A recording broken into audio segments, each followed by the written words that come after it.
Hello दोस्तों, नमस्कार। स्वागत है आप सभी का अपने चैनल साहित्य ज्ञान धारा में। आशा करती हूँ आप सभी लोग स्वस्थ होंगे, मस्त होंगे और मन लगाकर अपनी पढ़ाई में लगे होंगे। तो कवियों की श्रृंखला में आज हम लोग देखेंगे स्वामी हित हरिवंश के बारे में। जैसा कि हम लोग रोज एक कवि के बारे में देखते हैं, तो आज हम लोग पढ़ेंगे स्वामी हित हरिवंश के बारे में। इनका समय 1502 से लेकर 1614 ईस्वी के मध्य माना जाता है। तो बिना किसी देरी के शुरू करते हैं। हित हरिवंश जी का जन्म 1502 ईस्वी को बाद गांव मथुरा में हुआ। हित हरिवंश जी पहले मध्वाचार्य के शिष्य गोपाल भट्ट के शिष्य थे। बाद में हित हरिवंश जी ने अपना स्वयं का अलग संप्रदाय चलाया। हित हरिवंश जी संस्कृत के प्रकांड विद्वान थे। हित हरिवंश जी संस्कृत के क्या थे? तो प्रकांड विद्वान थे। सन 1525 ईस्वी में हित हरिवंश जी ने वृंदावन में राधा वल्लभ की मूर्ति स्थापित की। इस संप्रदाय में राधा को सर्वोच्च स्थान प्राप्त है। आगे देखते हैं। हित हरिवंश जी अपनी रचना की मधुरता के लिए प्रसिद्ध थे। हित हरिवंश जी अपनी रचना की मधुरता के लिए प्रसिद्ध थे।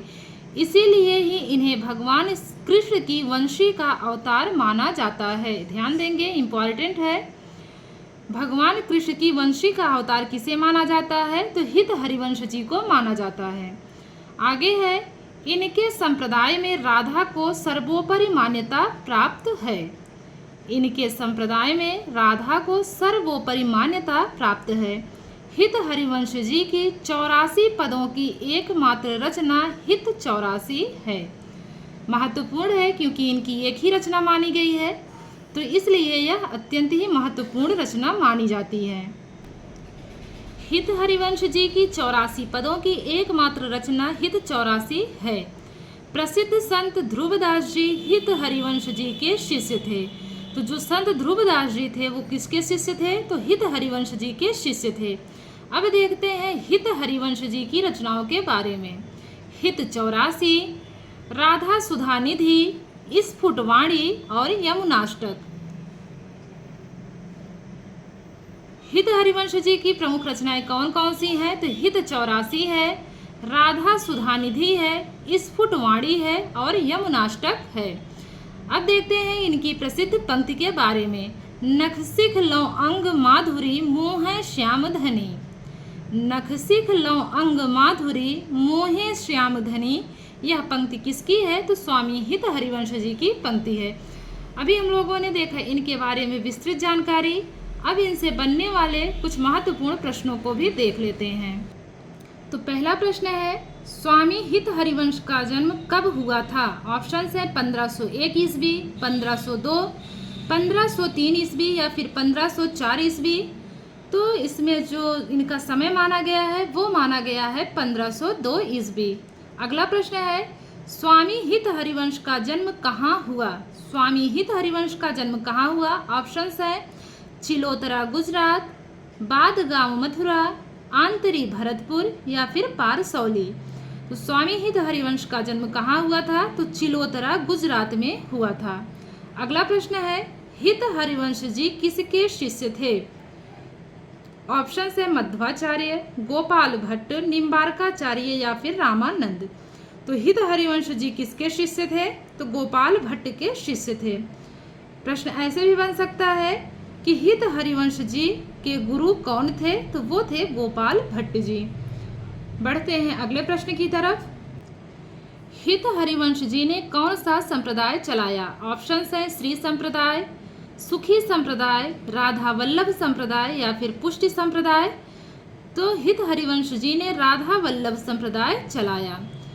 अगला प्रश्न है, किस संप्रदाय में राधा की स्तुति कृष्ण से बढ़कर है? किस संप्रदाय में राधा की स्तुति कृष्ण से बढ़कर है? ऑप्शंस है श्री संप्रदाय, सखी संप्रदाय, राधा वल्लभ संप्रदाय या फिर पुष्टि संप्रदाय। तो वो है राधा वल्लभ संप्रदाय। चलते हैं अगले प्रश्न की तरफ। किस संप्रदाय में राधा के प्रतीक के रूप में तिलक भाल में त्रिकुटी लगाकर उसमें काली बिंदी लगाई जाती है? श्री संप्रदाय में, सखी संप्रदाय में, राधा वल्लभ संप्रदाय में या फिर पुष्टि संप्रदाय में? तो इसमें जो सही उत्तर है वो है राधा वल्लभ संप्रदाय। अगला प्रश्न है, राधा वल्लभ संप्रदाय के मंदिर में वस्त्र निर्मित गद्दी होती है, उस पर अंकित रहता है, उस पर क्या अंकित रहता है? श्री कृष्णा, राधे राधे, श्री राधा या फिर राधा कृष्णा? तो उस पर अंकित रहता है श्री राधा।